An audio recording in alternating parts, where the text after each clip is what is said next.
Olá, pessoas! Bora para mais uma semana de aulas de Química. A gente estava vendo concentrações, falamos sobre soluções, a gente fez vários exercícios aí sobre... A gente teve aquelas aulas, né, sobre diluição, sobre mistura de soluções. A gente viu lá C1V1, C2V2, C1V1 mais C2V2 igual a CV, final. Bom, uma notícia boa para vocês é que essa aula de hoje ela não tem uma fórmula nova, não vai ter cálculos nessa aula. A gente vai começar a entrar numa parte da matéria que é qualitativa. Quando eu digo qualitativa é que a gente vai fazer, a gente vai julgar as qualidades, né, propriedades. A gente não vai julgar quantitativamente, a gente não vai fazer cálculos matemáticos. Pelo menos não agora, né? E não, na verdade nem vai fazer muito, né? Daqui para frente aí, até eu finalizar essa matéria dessa apostila, a gente está tranquilo de cálculos, né? Então a parte pior já passou, né? Se você estava achando detestável, a partir de agora espero que ache menos detestável, tá? Então a gente vai pegar mais leve assim na matemática. Na verdade vai pegar zero leve, né? Zero peso na matemática, porque essa aula pelo menos vai ser puramente qualitativa. Então, o máximo que a gente vai fazer é olhar para um gráfico, às vezes, e olhar para números para saber qual número é maior que o outro. Mas isso vocês sabem fazer muito bem, né? Tem bastante experiência. Bom, seguinte, a gente vai falar sobre o quê? Vamos conversar sobre o quê? A gente estava falando de soluções, a gente ainda vai falar de soluções, mas não nessa aula. Nessa aula, a princípio, a gente vai falar de líquidos puros. Só o líquido mesmo. Sem nada dentro demais. Tipo, se for água, o líquido, é água pura. Não é água com sal, não é água com açúcar, não é água com nada. É água mesmo. Se for gasolina, não é gasolina com álcool, é gasolina pura. Tá? No caso, gasolina já é uma mistura, né? Foi um péssimo exemplo, mas querosene. Querosene puro, por exemplo. Então, qual que é a matéria de hoje? A gente vai conversar sobre pressão máxima de vapor. Ou, comumente chamada apenas de pressão de vapor. Tá? Qual que é a lógica? Bem, trago aqui um desenho que eu faria no quadro, fiz no papel. Que desenho é esse? Vou explicar para vocês o que está acontecendo aqui. Bom, a gente tem um pote fechado. Esse pote tem uma tampa. Esse pote está fechado. Dentro desse pote coloquei um líquido. Que líquido? Tanto faz. Um líquido qualquer. Então podia ser água, podia ser álcool, o que você quiser. Um líquido aqui dentro. E eu consegui retirar todo o ar que tinha. Não tem ar nenhum. Tem aqui o líquido e depois tem o vazio, o vácuo. Não tem nada. Zero coisas. Não tem nenhum átomo. Nada. Então tem só o líquido e o vácuo. Só que isso aqui acontece o quê com o passar do tempo? Bom, a gente já conversou no passado sobre estados físicos da matéria. Né? Tem a transformação de estado físico chamada evaporação, que é a passagem aqui do líquido para o estado de vapor, no caso, né? Para o estado gasoso, vira um vapor. E essa evaporação ela pode acontecer a qualquer temperatura. Ela acontece, se tem, por exemplo, água, a evaporação está acontecendo a 1, 2, 3 graus Celsius, 4, 5, 6, até 99, lá perto do 100, quando a água começa a ferver, esse tempo todo aí ela estava evaporando. Então, sempre quando você tiver um líquido, ele vai acabar evaporando. Tá? Essa é uma realidade, o líquido sempre evapora. A gente vai conversar sobre a evaporação dos líquidos e eu vou explicar mais situações depois. Mas por enquanto saiba, o líquido sempre vai evaporar. Então se eu deixar um líquido aqui em contato com nada, de repente vai acontecer o quê? Com o passar do tempo, as moléculas desse líquido aqui, elas vão acabar passando por estado gasoso. Né? Então as moléculas do líquido, elas vão começar a preencher esse vácuo aqui na forma de um vapor, de um gás, uma matéria gasosa. E aí com o passar do tempo a gente vai chegar nisso. Ok? O que é isso aqui? É a situação em que várias moléculas desse líquido que estavam no estado líquido já passaram para o vapor.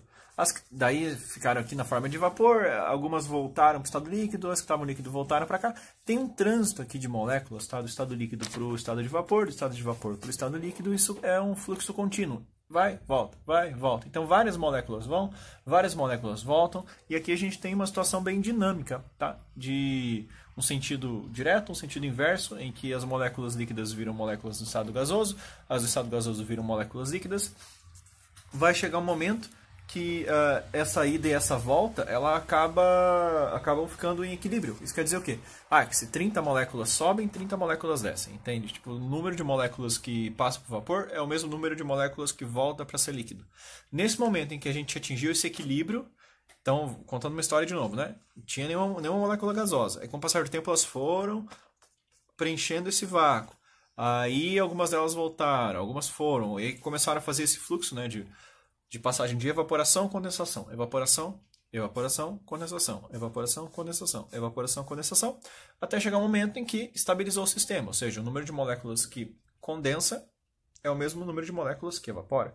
Nesse instante, a gente chegou na situação de equilíbrio em que a gente tem um negócio chamado pressão de vapor. Ou, o nome mais completo, nesse caso aqui, pressão máxima de vapor, que é o máximo que esse líquido consegue chegar de vapor que ele solta. Tá? Nessa situação em especial, nessa temperatura em especial. Então a gente tem um negócio chamado pressão de vapor. O que é pressão de vapor? Tá vendo que eu tentei representar? A câmera não foca muito bem, mas existem aqui vários pontinhos. Tá? Esses pontinhos são tipo as moléculas do estado gasoso. Essas moléculas, elas estão em um movimento caótico, batendo nas paredes do recipiente. Então bate aqui, bate lá, vai e volta. E esse movimento caótico batendo nas paredes do recipiente acaba forçando as paredes do recipiente e promovendo um negócio que a gente chama de pressão. Tá? Ou seja, como se estivesse empurrando as paredes desse vidrinho, desse frasco aqui, tá? Com esse movimento, né, que elas fazem de choque ali nessas paredes.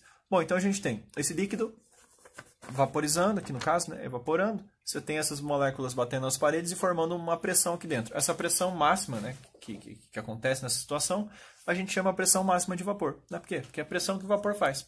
É um nome bem óbvio no caso. Por que pressão máxima de vapor? Porque ele começou com um pouquinho e foi aumentando até chegar nesse estado de equilíbrio. Então, pressão máxima de vapor ou simplesmente pressão de vapor, com o símbolo que a gente vai utilizar, Pzão, V embaixo, tá? PV, pressão de vapor, ok? Essa é a historinha da pressão de vapor. Olha, a pressão de vapor, ela depende da temperatura? Depende da temperatura. O que isso quer dizer? Quer dizer, que se isso aqui estiver num ambiente bem gelado, a quantidade de evaporação não vai ser tão alta. Se isso aqui estiver acontecendo num ambiente bem quente, a quantidade de evaporação vai ser maior. Então, a temperatura, ela tem alguma coisa a ver com pressão de vapor? Tudo a ver com pressão de vapor.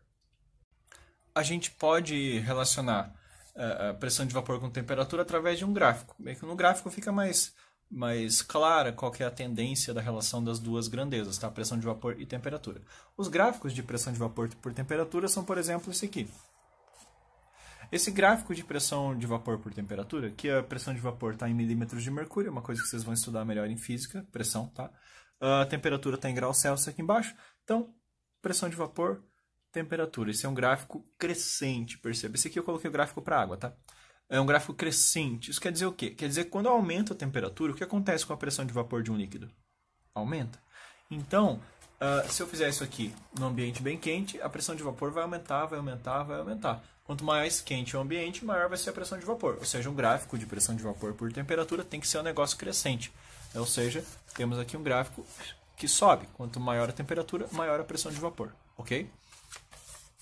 Aqui eu tenho um gráfico um pouquinho mais, sei lá, mais pretensioso, né?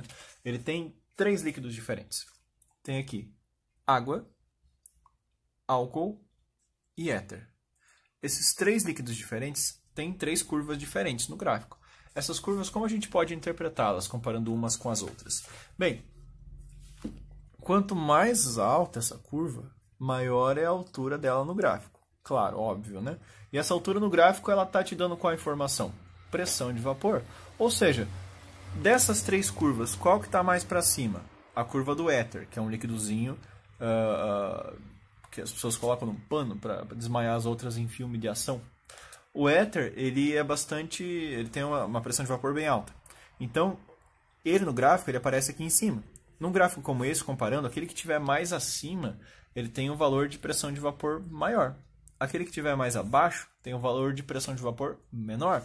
Então, desses 3 líquidos aqui, ó, éter, álcool e água, qual dos 3 tem os menores valores de pressão de vapor? A água. Qual dos 3 tem os maiores valores de pressão de vapor? O éter, ok?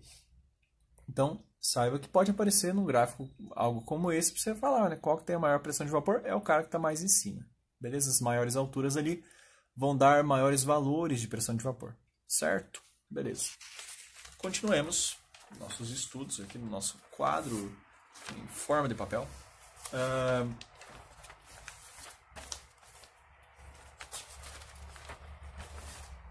Me enrolei aqui. Calma. Pronto, achei. Volatilidade. Volatilidade, cara. Volatilidade. Estou repetindo bastante porque eu vou acabar repetindo isso 1000 vezes no terceirão. Volatilidade, putz, esse negócio é super importante. Mas é muito fácil, tá? Você vai entender bem rápido. Volatilidade é o quê? Volatilidade é a tendência, a capacidade que um líquido tem de evaporar. É isso, é a sua tendência à evaporação. Quanto mais tendência o líquido tiver de evaporar, maior vai ser a sua volatilidade. O que isso tem a ver com a aula? Tem super a ver com pressão de vapor. A pressão de vapor, quanto maior ela for, quer dizer que tem muito vapor sendo formado naquele ambiente, né? O líquido ele evapora muito quando ele tem uma pressão de vapor alta. E se ele evapora bastante, como é que funciona a volatilidade dele se ele evapora bastante? A volatilidade é essa tendência de evaporar. Quanto maior for a volatilidade de um líquido, mais ele está evaporando. Ou seja, o que acontece com a pressão de vapor? Aumenta. Então, os líquidos que têm maiores pressões de vapor são aqueles que têm maior volatilidade. Isso quer dizer, aqueles que evaporam mais rápido, mais fácil. Ok? Então, álcool e água, do gráfico anterior. Qual que estava mais acima? O álcool. O álcool estava no gráfico mais acima que o gráfico da água. Então, quanto mais alto o gráfico, naquela situação, né, pressão de vapor por temperatura, queria dizer que aquele líquido era mais, tinha uma pressão de vapor maior. Então, álcool e água, qual dos dois tinha pressão de vapor maior? O álcool tinha uma pressão de vapor maior. Isso quer dizer que o álcool tem uma maior volatilidade que a água, ou seja, ele evapora mais que a água? Sim. Se você pegar um copo de água e um copo de álcool e colocar um do lado do outro cheio, passar lá 10 dias de calor em Paranaguá no verão, o copo de álcool vai estar muito pouco e o copo de água vai estar um pouquinho mais. Por quê? Porque o álcool evapora muito rápido. Então, se você deixar lá o álcool evaporando, ele vai evaporar bastante, porque ele tem uma alta volatilidade, uma tendência de evaporar muito alta, tá? Quando um líquido, então, ele tem uma alta volatilidade, a gente fala que ele é bastante o quê? Volátil, tá? Então, um líquido, quando ele é bastante volátil, é porque ele tem uma alta volatilidade, tá? Então, alta volatilidade quer dizer que ele é mais volátil. Baixa volatilidade quer dizer que ele é menos volátil. Então, ou um líquido é mais volátil que o outro, ou é menos volátil, né? Porque, comparativamente, um vai ser mais volátil que o outro vai ser menos volátil que o um. E aí, o álcool, então, é mais volátil que a água. O éter, que era o que estava mais em cima no gráfico, ele era mais volátil que os outros dois. Então, o líquido mais volátil é aquele que tem mais facilidade, tendência de evaporar. Então, ele tem as maiores pressões de vapor, os maiores valores de pressão de vapor. Beleza? E aí, para a gente finalizar a nossa parte teórica da aula, iremos relacionar duas coisas. Ebulição com a pressão de vapor. Tá, essa é uma situação bem importante, na parte prática, assim, bem aplicável. E qual que é essa relação? Bem, pensa assim. Você tem um líquido aqui, tá? Um líquidozinho qualquer, água, por exemplo. Vai ter que viajar filosoficamente um pouco, pensar assim, supor algo. Imagine que você tem um copo d'água e aí a água, ela não sai fervendo normal, assim. Ela colocou um copo d'água na mesa, ela ferve e seca tudo, tanto que ferveu e tal, ficou até seco, a água foi toda embora. Por que a água não vai toda embora? Toda. Colocou lá, pronto, já foi embora, acabou, não tem água nenhuma, foi pro ar, já separou todas as moléculas, não tem água líquida em lugar nenhum, porque tudo já evaporou. Por que não acontece isso? Por que a água continua lá? A pergunta parece viagem demais filosófica, né? Mas é uma pergunta que pode ser feita. Por que a água continua no copo, sem ferver, e quando você esquenta ela a 100 graus Celsius, ela ferve e se deixar ela seca, de tanto que ela sobe? Por que só a 100 graus Celsius, não antes? Você pode se perguntar, né? É um direito seu. É um direito meu, estou me perguntando. Por que existe uma temperatura fixa para ebulição? Tipo, o ponto de ebulição, por exemplo, da água é 100 graus Celsius, a nível do mar, né? Você pega lá o álcool, é 78. Você pega outros líquidos, são outros valores. Por que um líquido ele entra em ebulição só a uma temperatura determinada, se for um líquido puro? Aí que a gente vai dar uma pensada agora, beleza. Não é qualquer temperatura que um líquido entra em ebulição. Mas o que é a ebulição? A ebulição é uma passagem do estado líquido para o estado gasoso, em que todas as moléculas do líquido, ao mesmo tempo, estão igualmente suscetíveis a virar moléculas no estado gasoso. Então, as moléculas da superfície estão querendo virar estado gasoso, as moléculas do meio do líquido, as moléculas de baixo do líquido, todas elas, ao mesmo tempo, estão ali com muita facilidade de virar estado gasoso. Então, elas estão virando estado gasoso toda hora. Então, não são todas ao mesmo tempo, mas várias delas, em várias localidades do líquido, estão virando moléculas em estado gasoso. Isso explica porque, quando ferve, por exemplo, sai aquele monte de bolha. O que são aquelas bolhas? Aquelas bolhas são ar? Não são. Se você tem, por exemplo, água num copo, aquela água, ela tá, a parte de cima, a superfície da água, ela está virando gás, tá saindo fora, virando vapor d'água. A parte do meio também tá. Só que quando você forma vapor d'água dentro da água líquida, aquele vapor forma uma bolha. Então aquela bolha é a própria água, só que a água em estado gasoso, subindo, né? No caso ali, vaporizando e indo embora. Tá? Então todos os níveis ali de altura desse copo d'água que esteja, se ela fervendo, a panela de água que esteja fervendo, todos os níveis de altura estão ao mesmo tempo igualmente suscetíveis a virar estado gasoso. Qual é a diferença da ebulição para evaporação que a gente estava conversando antes? Essa diferença a gente viu ano passado, mas vou reforçar, porque provavelmente você já esqueceu. A evaporação e a ebulição são dois processos diferentes. Por quê? Eu acabei de explicar a ebulição, né? Ela acontece a um valor específico de temperatura. Ela é bem mais rápida que a evaporação. Quando ferve, né, a gente fala que está em ebulição. Todas as localidades do líquido ao mesmo tempo estão formando estado gasoso. Então, por isso que forma as bolhas, né? A evaporação, por exemplo, não borbulha. Você pega um copo d'água, ele está evaporando, mas ele não está borbulhando. Por quê? Porque não é o líquido inteiro que está evaporando, é apenas a superfície que evapora. Então, sempre quando você tem a superfície de líquido, sempre vai estar evaporando um pouco de líquido. Está formando um vaporzinho ali acima do líquido. Tá? Então, a evaporação ela sempre acontece. Ela é bem mais lenta que a ebulição. Ela é bem mais lenta a evaporação do que quando ferve. Quando ferve é muito mais rápido para secar um copo. Né? Porque a água, por exemplo, a água, né? Que é um solvente que a gente está acostumado, um líquido que a gente está acostumado. A água, por exemplo, ela escapa rapidíssimo. Quando você fica fervendo a panela, de repente a panela está seca. Agora, se você esperar a panela ficar seca com a água evaporando, vai demorar muitos dias até aquela água evaporar toda. Né? Já a ebulição, se deixar ali umas horinhas, ela já está seca. Então, por que a ebulição ela é tão mais rápida? Porque a ebulição acontece no líquido inteiro e a evaporação ela acontece só na superfície. Então, são as moléculas da superfície que estão virando estado gasoso lentamente. Já a ebulição é o líquido inteiro. Beleza, essa é a diferença entre as duas. Agora, por que a ebulição acontece apenas a uma temperatura específica e não antes disso?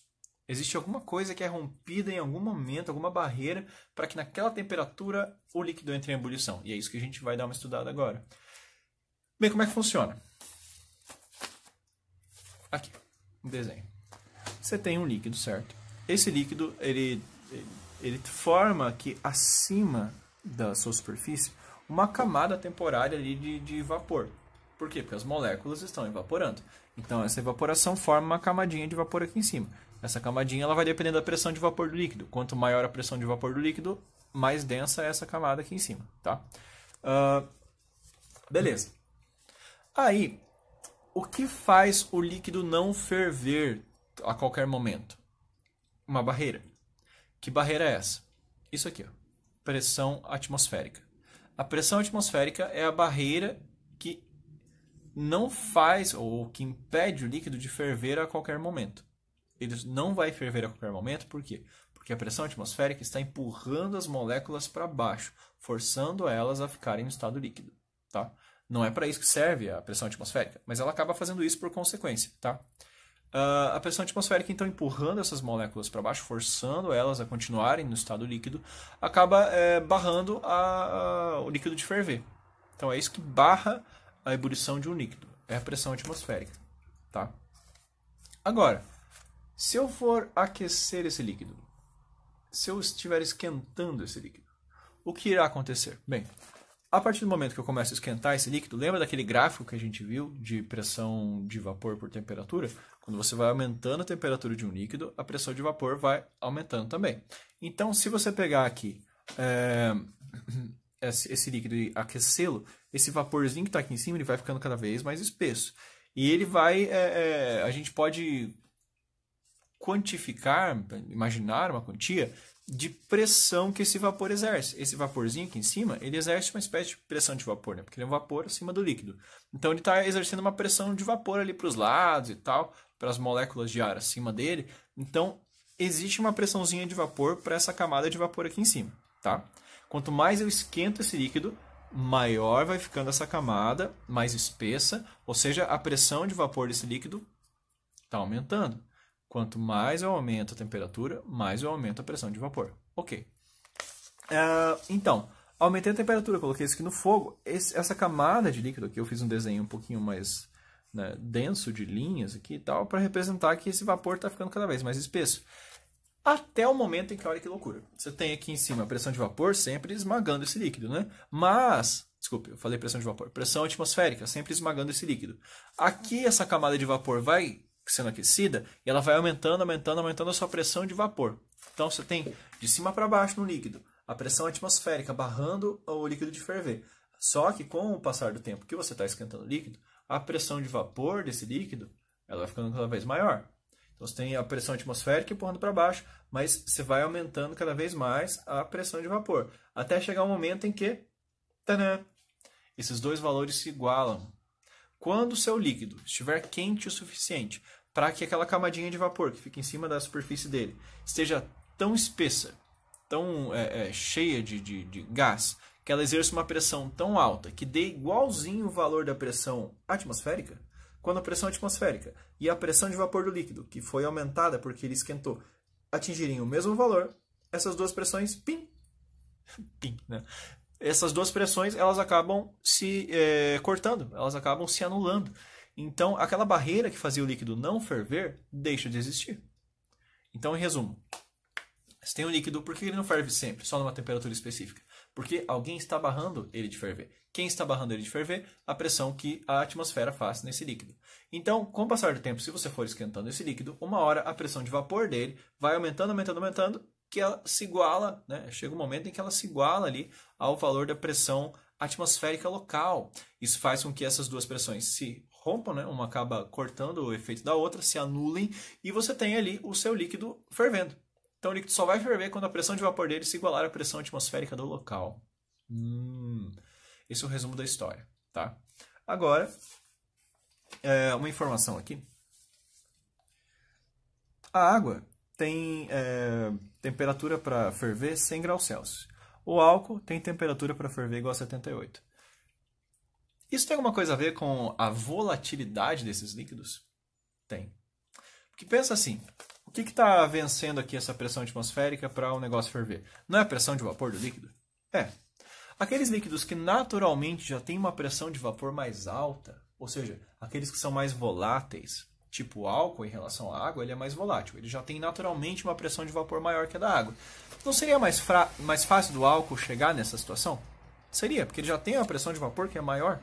Então, se um líquido ele é mais volátil, ou seja, ele tem uma maior pressão de vapor, se um líquido tem uma pressão de vapor alta porque ele é mais volátil, esses líquidos mais voláteis, eles alcançam esse estado de ferver muito mais rápido.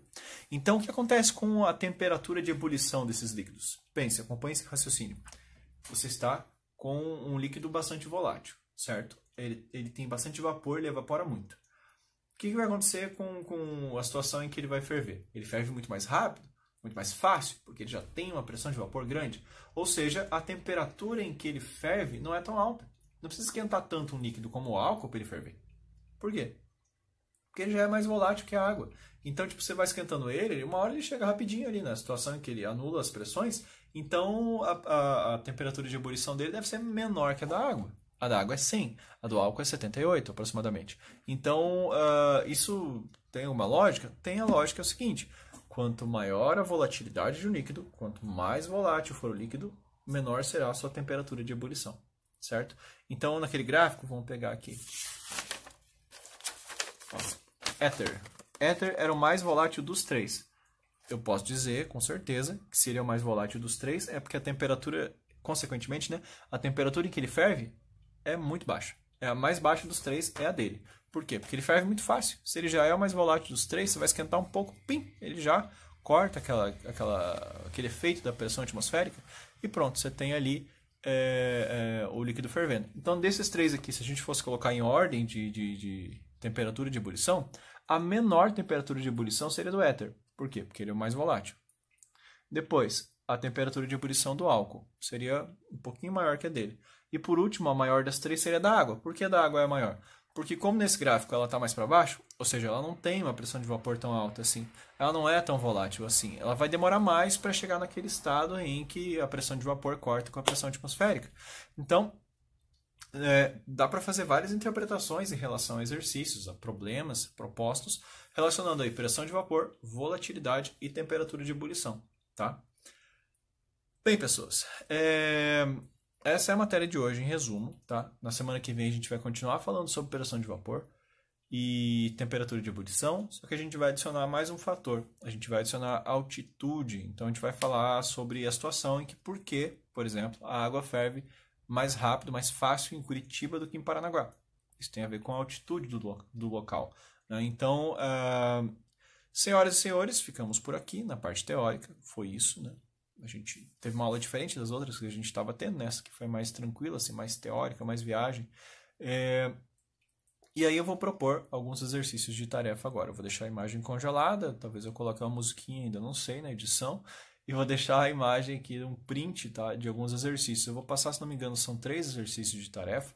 Esse exercício é para fazer como? Pô, você copia lá os dados essenciais, coloca a data, o nome do vídeo e tal, de que videoaula que é, no seu caderno, resolve ele, coloca a resposta e quando a gente voltar, dá uma olhada no seu caderno, assim que funciona. Então, todas as tarefas que eu estou passando, nesse esquema. Faça uma sessão do seu caderno para todas as tarefas das videoaulas. Então, cada videoaula tem sua tarefa, faça a tarefa lá no caderno, deixe lá a data, o número da videoaula e tal, e aí quando a gente voltar, dou um visto nos cadernos e façamos, né, a parte burocrática toda relativa a isso.